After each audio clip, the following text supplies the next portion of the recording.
Hi, this is needlepointers.com, and today I would like to show you how to make this loop yarn blanket. This blanket is made with 3 different colors of loop yarn, and it alternates between using the garter stitch and the stocking stitch. Keep watching our tutorial to find out how to make this beautiful loop yarn blanket. For this blanket, I use 3 skeins of each color of this Red Heart Loop It finger looping yarn in purple, white, and pink. You can use any colors that you'd like, and you could even use different types of finger looping yarn. There's different brands out there, and just pick the ones that you like the most.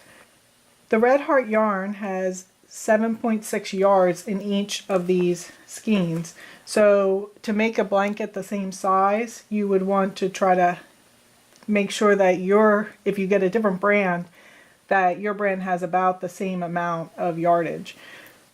If you want to make the blanket bigger or even smaller, you can adjust the amount of yarn that you use, and just adding more rows of the colors will accomplish that. Now if you want it wider, just make sure you start with a different width. So to make this blanket, I start with the purple yarn, and I count out 60 loops to go across my first row. And the pattern for this blanket is very simple in that we do 5 of each, alternating 5 stitches that are a stockinette stitch, and then 5 stitches that are the garter stitch, and then 5 stockinette and 5 garter. And then we do 5 rows of each before we switch to the new color. So that way we get a nice little square. So I'll count out my 60 to start this, and then I could start doing the stitches. These are my 60 loops that I counted out, and to start the blanket we will start with the stockinette stitch, which is to take the next loop and put it through the previous loop by pulling it from behind. Then you take each loop in turn and pull it from behind, through from behind. 2, 3, 4, and 5. And I'm doing 5 stitches of each, the stockinette stitch and the garter stitch. So there's my first 5. 1, 2, 3, 4, 5 stockinette stitch. Now I will continue with 5 garters. And the garter stitch, you take it from the front to the back. It's just opposite. Front to the back, the next loop through the foundation chain loops. Take it from the front to the back, the next loop. Take the next loop in your working yarn and put it front to back through the next loop. And we do 5 again.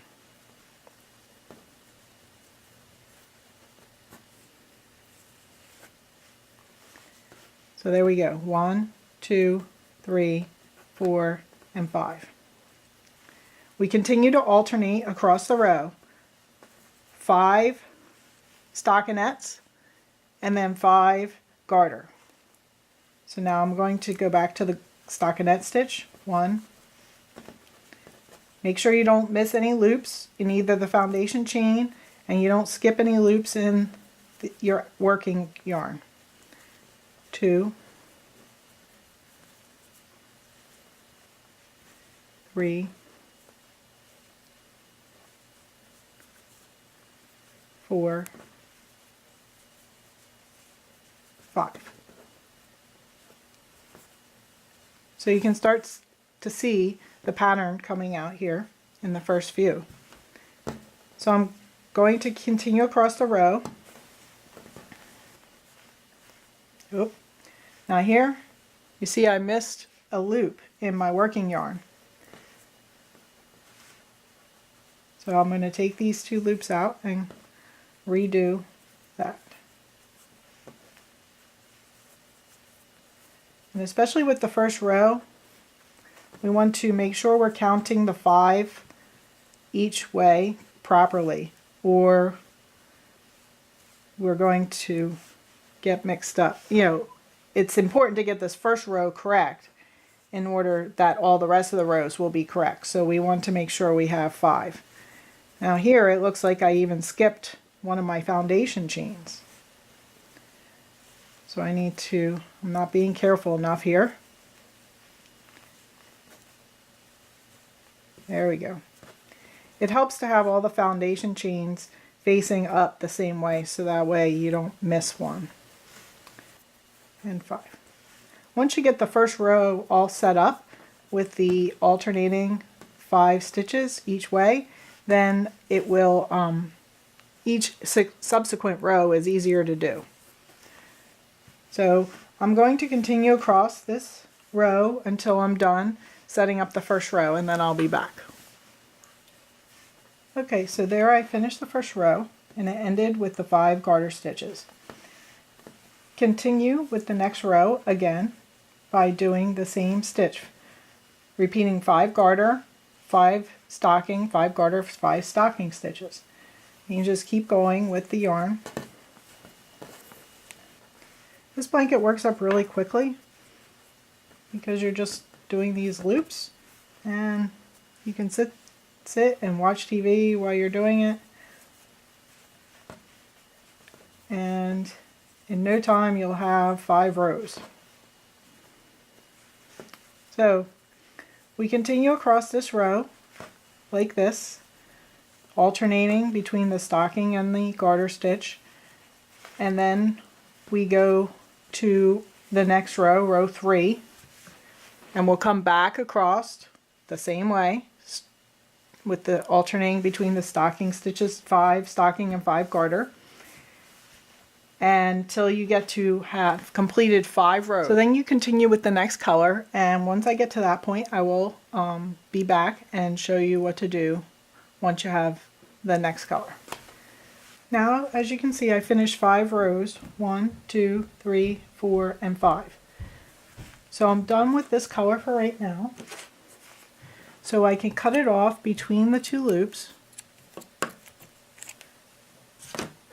And for this looped yarn, that's all you have to do. The next color I'm going to use is the white.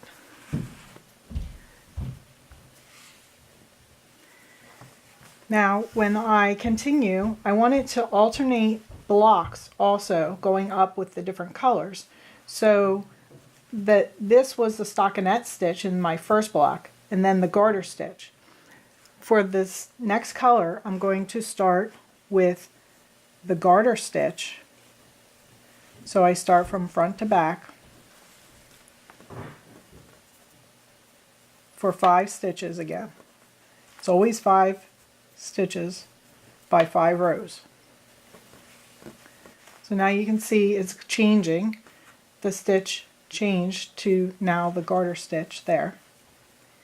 And so the look, it will alternate the look. Now I'm doing the stockinette stitch for the next 5. So you can see there, it's now opposite.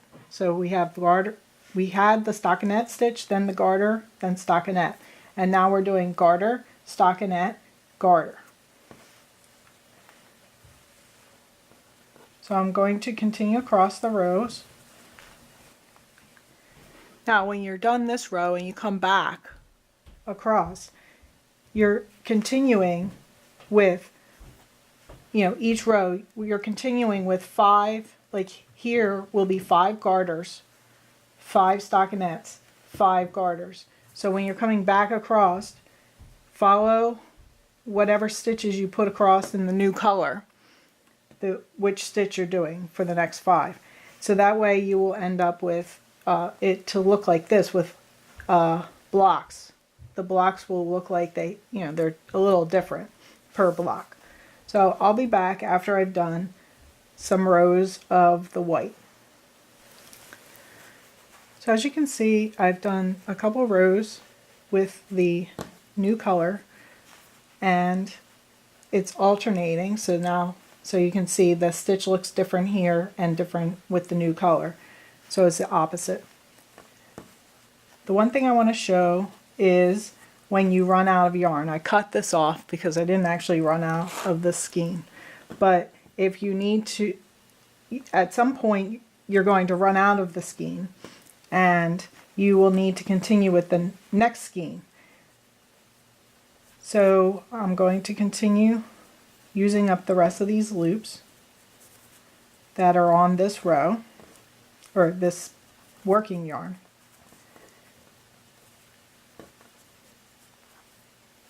So this is my last loop on this working yarn.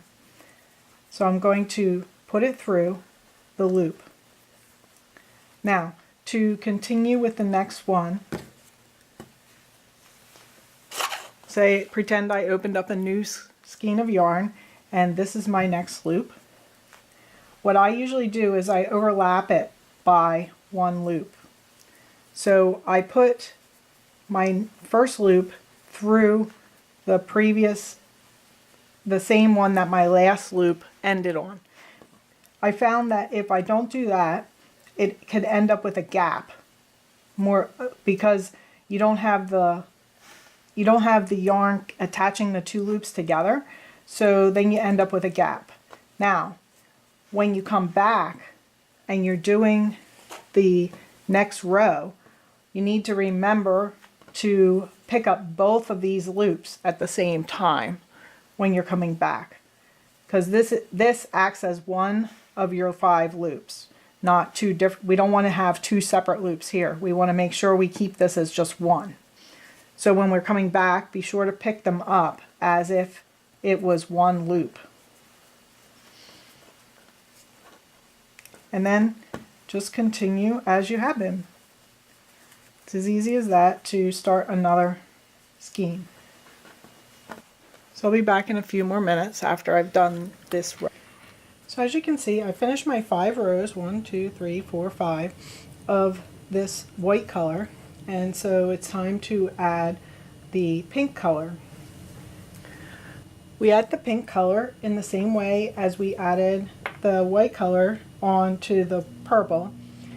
Again, I am going to be changing the stitch. So I'm going to start with the garter stitch and then continue with the stocking stitch and garter across. So that way we have it be opposites. So I'm taking the first loop, putting it through, and starting across with the garter stitch. So there's my 5 garter stitch. Now the white yarn, I can just use my scissor and cut between 2 of the loops and to cut that off. So that's the basic stitches and how to do this to make this blanket. So all you have to do is continue alternating your colors and alternating the stitch when you start each next row, and doing the 5 rows of each color, and you will come out with the full blanket. So to continue this blanket, you just keep going with, the 5 rows of the pink, and then go back to the purple, the white, and the pink. Keep alternating until you run out of your yarn or the blanket is the size that you wanted it to be. You can stop anytime you're done the 5 rows for the color and stop with any color you want. It really doesn't matter. So I will be back once I've completed my blanket and show you what it looks like.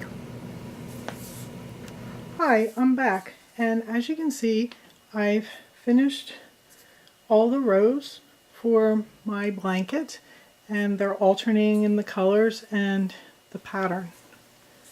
So I'd like to continue with showing you how to finish the blanket off. At this point, I finished 1, 2, 3, 4, 5 rows of the last set of blocks in the pink.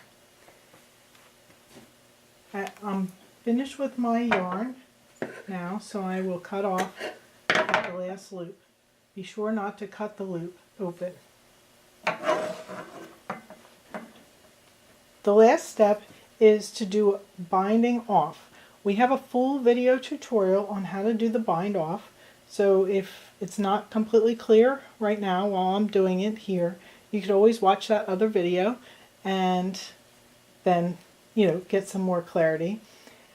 This bind off is done just to finish off all of these loops. How you do the bind off is you take the last loop and the loop next to it.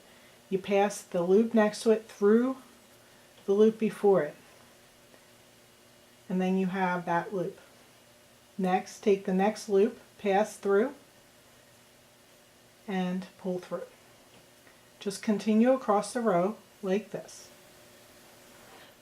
So you can see this puts a nice finished edge on the edge of the blanket. I have one last loop here, and to finish this off, we will cut this loop open, and then what I suggest is that you at least tie it off a little bit here. I tie it in a knot so that it won't come undone. And then you will want to weave the end in to the stitches. And you can do this by putting it on a needle and then weaving it in, or with this yarn, it's kind of large, so with the loops. So I can just weave it back and forth in here, like this, by hand. So now that's all gone. This is an end. This is just the end of the yarn that I didn't cut off previously. I'm going to cut that off. And I think I had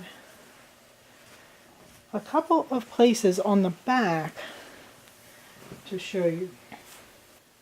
On the back, you can see that I missed this loop.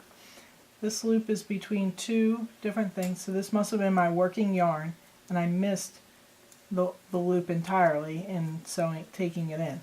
If I had noticed that before I completed the next row, I could have basically worked it into the project as an extra loop. But at this point, my only choice here would be to cut it and then kind of weave the ends in. You don't want to cut it in between down here, because if you do that, then this will open up and create a long loop, and the stability that's being held here to hold the rows together will be gone. So my only option at this point is to cut it at the top of the loop and then weave these ends in to the work. So I can weave them in so that you don't see them. Other side. So then I tuck those in. So that completes our loop yarn blanket project. I hope you enjoyed learning how to do these 2 stitches and this project, and we'll try to make one yourself. It's a fun and easy project that even kids can do, because you don't need to know how to crochet or knit. You just do it with your fingers. If you'd like to see more pictures of this project, or to find the supplies needed for this project or other tutorials I referred to, please click the iCard or the link in the description of the video to visit our website, needlepointers.com. There will be a full written and photo tutorial there with all of the other information you need. Please like, share, and comment on our YouTube video, and follow us on Facebook, Twitter, and Pinterest. We pin projects to Pinterest regularly, so please visit us there and find some other projects you're interested in. Visit us on needlepointers.com for lots of other loop yarn tutorials and crafts.